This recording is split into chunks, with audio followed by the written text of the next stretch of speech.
स्वास्थ्य सेवाओं को लेकर आपका क्या सपना है आने वाले दिनों में? प्रदेश स्वास्थ्य के क्षेत्र में आत्मनिर्भर बने और उसके लिए लगातार प्रयास किए जा रहे हैं। मंत्री जी, महंगे इलाज को लेकर लोगों की काफ़ी शिकायतें रहीं। सारा सुपरविजन किया गया, जहाँ जहाँ से भी कंप्लेंट आई, कई अस्पतालों के खिलाफ हम लोगों ने कार्रवाइयाँ भी की गई, कई पेशेंटों को उनका पैसा भी हम लोगों ने वापस कराया। ये महंगी दवाइयों को लेकर भी मंत्री जी क्या कुछ कदम आप उठाएंगे? हमें लगातार प्रयास है, मध्य प्रदेश में भी हम लोगों का प्रयास है कि लोगों के लिए कम दामों पर अच्छी स्वास्थ्य सेवाएं या मेडिसिन उनको उपलब्ध हो सके।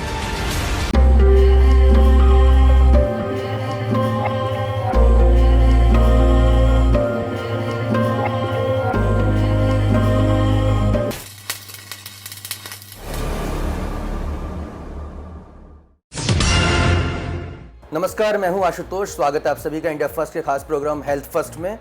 दोस्तों, कोरोना काल के दौरान अगर जिस महकमे पर सबसे ज़्यादा जिम्मेदारी थी या यूँ कहें दबाव भी था, वो था स्वास्थ्य अमला। जी हाँ, और मध्य प्रदेश के स्वास्थ्य विभाग की जिम्मेदारी लंबे समय से संभाल रहे हैं डॉक्टर प्रभुराम चौधरी जी।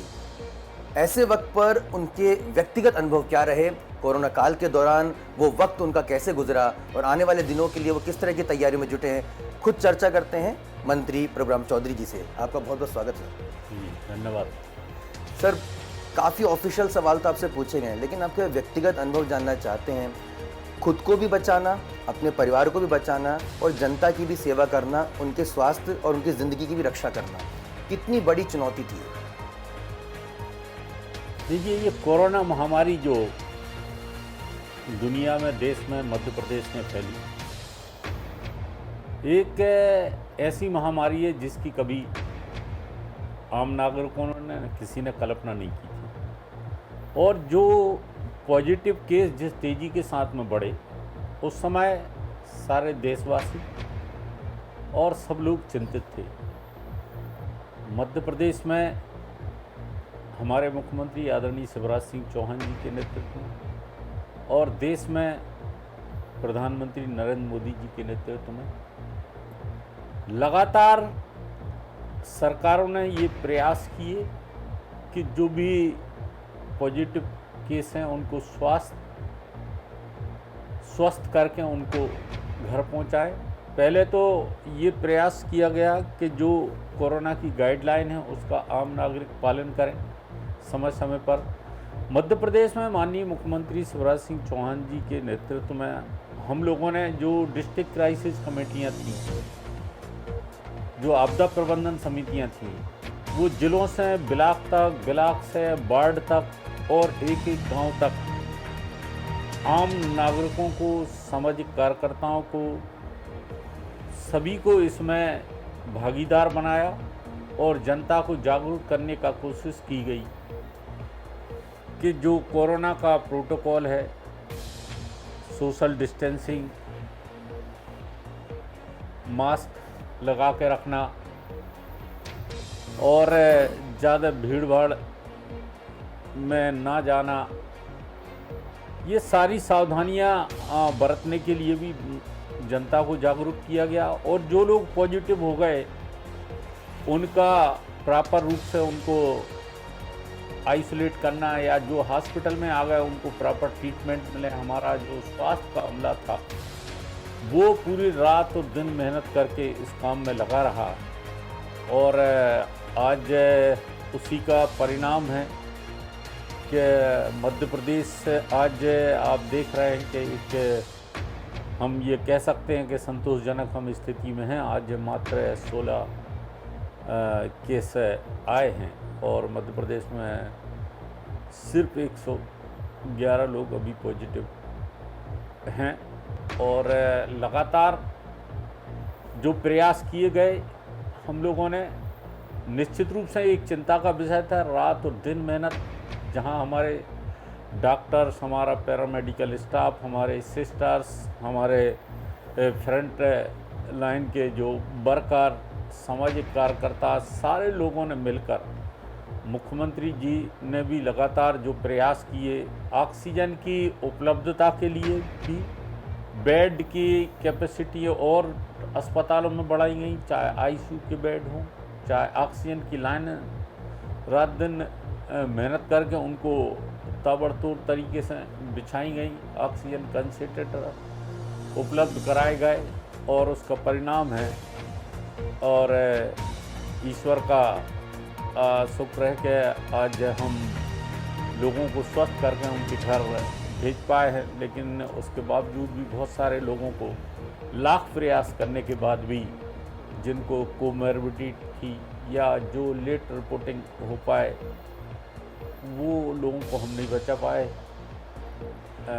उस बात का हमें दुख भी है, लेकिन सरकार ने पूरी रात और दिन मेहनत और हम लोगों ने पूरा प्रयास किया है और आज मध्य प्रदेश बेहतर है। सर, आप खुद भी कोरोना संक्रमित हो गए थे और उसके बाद परिवार में भी चिंता रही होगी। उस पहलू को भी जानना चाहेंगे, व्यक्तिगत पहलू को भी, जब आपको खुद को भी बचाना है, स्वयं संक्रमित हो चुके हैं, परिवार भी आप पे दबाव बना रहा हो कि आप अपनी स्वास्थ्य का भी ध्यान रखें, लेकिन आप जनता की सेवा के लिए लगातार आप मॉनिटर कर रहे थे, लगातार अस्पतालों का निरीक्षण कर रहे थे, आप पूरे मध्य प्रदेश को देखने की जिम्मेदारी आपकी थी, तो वो कितना बड़ी चुनौती थी आपके लिए और परिवार को समझाना भी कितनी बड़ी चुनौती थी? ये बात सही है, मैं खुद भी संक्रमित हो गया था और मैं खुद भी हॉस्पिटलाइज रहा और उसके बावजूद भी अस्पताल में रहकर भी हम लोग मैंने स्वयं लगातार संपर्क में रहा और लोगों का मनोबल बढ़ाया, लोगों के ट्रीटमेंट के लिए जो हम कर सकते थे रात और दिन मेहनत करके, और हमारे माननीय मुख्यमंत्री शिवराज सिंह चौहान जी की लीडरशिप में उन्होंने जितनी मेहनत इस प्रदेश में की और उनके मार्गदर्शन में ही पूरा प्रदेश, जहां हम लोगों ने किल कोरोना अभियान, door to door survey, testing की कैपेसिटी, कॉन्टैक्ट ट्रेसिंग लगातार हम लोगों ने की और दवाइयों की उपलब्धता, ऑक्सीजन के प्लांटों मध्य प्रदेश में आप देखेंगे कि 2020 में एक भी प्लांट नहीं था। हम लोगों ने माननीय मुख्यमंत्री जी के नेतृत्व में आज मध्य प्रदेश में, चाहे हमारे देश के प्रधानमंत्री आदरणीय नरेंद्र मोदी जी के नेतृत्व में, जो पीएम केयर फंड से, मुख्यमंत्री राहत कोष से, सीएसआर फंड से, जनप्रतिनिधियों के सहयोग से और आम नागरिकों को 189 ऑक्सीजन के प्लांट मध्य प्रदेश में हम लोगों ने स्वीकृत किए हैं और जिसमें से लगभग 61 कंप्लीट हो चुके हैं और 53 चालू हो चुके हैं। अभी कल ही माननीय मुख्यमंत्री जी ने 4 प्लांटों का शुभारंभ जो रीवा के थे किया। इसके एक दिन पहले सीहोर के नरसुल्लागंज के प्लांट का शुभारंभ किया। तो लगातार फैसिलिटियों को बढ़ाने का प्रयास, स्वास्थ्य सेवाओं को विस्तार करने का, मध्य प्रदेश को आत्मनिर्भर बनाने के लिए स्वास्थ्य के क्षेत्र में हम लोग प्रयास कर रहे हैं। जी, महंगे इलाज को लेकर लोगों की काफ़ी शिकायतें रहीं, खासतौर पर प्राइवेट अस्पतालों में जिस तरह से कोरोना काल में लोगों के बिल बढ़ाकर दिए, काफ़ी महंगे इलाज हुआ, उसको लेकर काफ़ी नाराज़गी रही लोगों में। देखिए, जैसे ही ये बात संज्ञान में आई, माननीय मुख्यमंत्री जी के निर्देशन में पूरे प्रदेश स्तर पर एक टीम बनाई गई और सारा सुपरविजन किया गया। जहाँ जहाँ से भी कंप्लेंट आई, कई अस्पतालों के खिलाफ हम लोगों ने कार्रवाइयाँ भी की गई, कई पेशेंटों को उनका पैसा भी हम लोगों ने वापस कराया और जो कंप्लेंट्स आती थी उनका बिल्कुल राउंड द क्लॉक पूरा मॉनिटर किया जाता था। और उसके बाद माननीय मुख्यमंत्री जी ने फिर कोविड उपचार योजना मध्य प्रदेश में लागू की।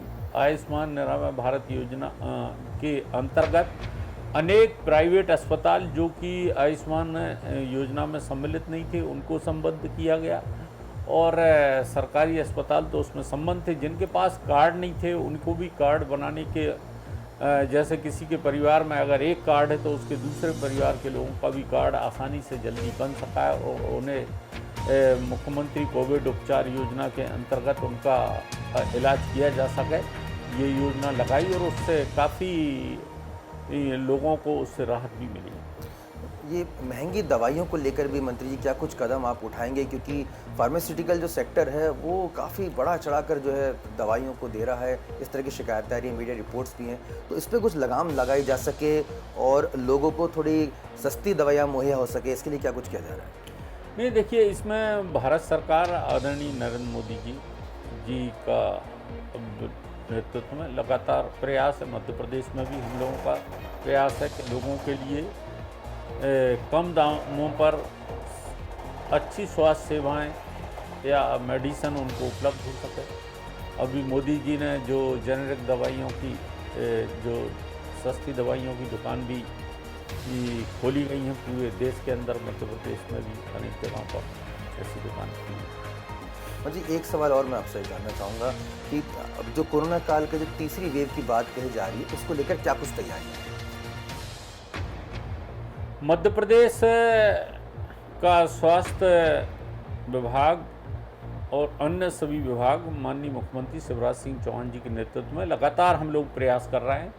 स्वास्थ्य के इंफ्रास्ट्रक्चर को बढ़ाने के लिए हम ये कहें कि आईसीयू के जो बेड थे उनको हम लोगों ने हर एक ज़िले में, जिला अस्पताल हों, सिविल अस्पताल हों, लेवल तक वहाँ जो आईसीयू के बेडों की स्वीकृति भी की है। आपके बच्चों के लिए भी जो पीआईसीयू है, पीडियाट्रिक इंटेंसिव केयर यूनिट के वार्ड भी हम लोगों ने मध्य प्रदेश में स्वीकृत किए हैं और ऑक्सीजन की जो लाइनें हैं वो भी लगातार बिछाई जा रही हैं। ऑक्सीजन के हम लोगों ने 3064 बेड जो स्वीकृत किए थे ऑक्सीजन लाइन बिछाने के, उसमें से अभी तक 1700 में बिछ चुकी है, बाकी का भी काम चल रहा है। और जो आईसीयू के बेड भी 650 हम लोगों ने जो स्वीकृत किए थे उन पर भी काम चल रहा है, सितंबर तक वो भी कंप्लीट हो जाएंगे। बच्चों के वार्ड भी अनेक जिलों में जहां बच्चों के वार्ड नहीं थे, पीआईसीयू नहीं थे, paediatric care intensive care unit, उनको भी हम लोगों ने स्वीकृत किए, उसमें भी ये काम चल रहा है। ऑक्सीजन के प्लांट, जैसा मैंने पूर्व में भी बताया कि ऑक्सीजन के प्लांट भी हम लोगों ने जो स्वीकृत किए थे, जो भारत सरकार के पीएम केयर फंड से, मुख्यमंत्री राहत कोष से और सीएसआर फंड जनप्रतिनिधियों के द्वारा वो भी युद्ध स्तर पर उनका काम चल रहा है। दवाइयों की उपलब्धता बराबर रहे हर एक ज़िले में, अस्पतालों में, उसको भी सुनिश्चित किया जा रहा है। तो लगातार कोशिश और है। माननीय मुख्यमंत्री जी इसके लिए भी विशेष रूप से 1-2 दिन में हर दिन समीक्षा भी इस बात की करते हैं, हम लोग भी इसको करते हैं। और वैक्सीनेशन के लिए भी हम लोगों ने काफ़ी, मध्य प्रदेश में आपने देखा होगा जब हम लोगों ने जो अभियान चलाया था, वैक्सीनेशन का महाअभियान चलाया था, देश में एक दिन में मध्य प्रदेश में सबसे ज़्यादा वैक्सीन हम लोगों ने लगाई थी। और आज हम कह सकते हैं कि 3,68,00,000 डोजेज हम अभी तक मध्य प्रदेश में लगा चुके और लगातार प्रयास कर रहे हैं। और इस अभियान को और भी हम लोग तेज करेंगे, जिससे मध्य प्रदेश की जनता है जो वो पूरा वैक्सीन लगवा सके, जो एलिजिबल लोग हैं। अभी 2 दिन पहले ही माननीय मुख्यमंत्री जी ने देवास नगर निगम पूरी तरीके से जो है के लोग हैं जो 100% जो एलिजिबल थे, उन्होंने वैक्सीन लगवा ली है। अनेक ऐसे स्थान हैं, मैं अगर रायसेन ज़िले की भी बात करूं तो सांची नगर पंचायत है, सिलवानी नगर पंचायत है, सुल्तानपुर है, ये ऐसे अनेक स्थान हैं जहां लोग वैक्सीन जो एलिजिबल हमारे नागरिक थे वो पूरा लगवा चुके हैं। और जहां बचे हुए वहाँ भी हम लोग प्रयास कर रहे हैं कि अधिक से अधिक सभी लोग वैक्सीन लगवाएं, जिससे ईश्वर से प्रार्थना है कि कोई थर्ड वेव ना आए, और अगर आती भी है तो उसका ज़्यादा इफेक्ट लोगों के ऊपर ना पड़े। एक आखिरी सवाल, स्वतंत्रता दिवस हमारा देश आगे बढ़ रहा है, आपने अपना राजनीतिक जीवन बहुत ही छोटे स्तर से शुरू किया, आप हर पहलू को, हर ग्रामीणों से, आम लोगों से रूबरू होते रहें, उनसे मिलते रहें, उनकी आवाज़ बनते रहें। देश जब स्वतंत्रता की तरफ आगे बढ़ रहा है तो स्वास्थ्य सेवाओं को लेकर आपका क्या सपना है आने वाले दिनों में, ये आपसे जानना चाहेंगे।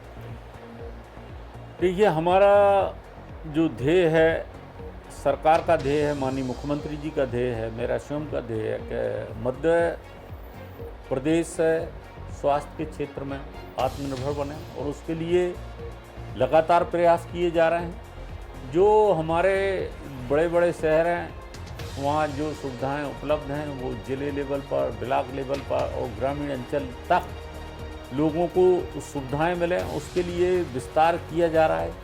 चाहे हमारे पैथोलॉजी के टेस्ट हों, छोटे स्तर पर मिल सकें, जो हमारे हम ये कहें कि टेलीमेडिसिन की सेवाएं उप स्वास्थ्य केंद्र लेवल तक लोगों को मिल सके, वहाँ जांच हो सके और टेलीमेडिसिन की सेवाओं से गांव में बैठा हुआ व्यक्ति भी और बड़े से बड़े स्पेशलिस्ट की उसको सेवाएं वहीं मिल सकें। तो ये लगातार कोशिश किया जा रहा है और स्वास्थ्य के क्षेत्र में मध्य प्रदेश में जो सेवाएं हैं वो बेहतर से बेहतर आम नागरिकों को मिल सके।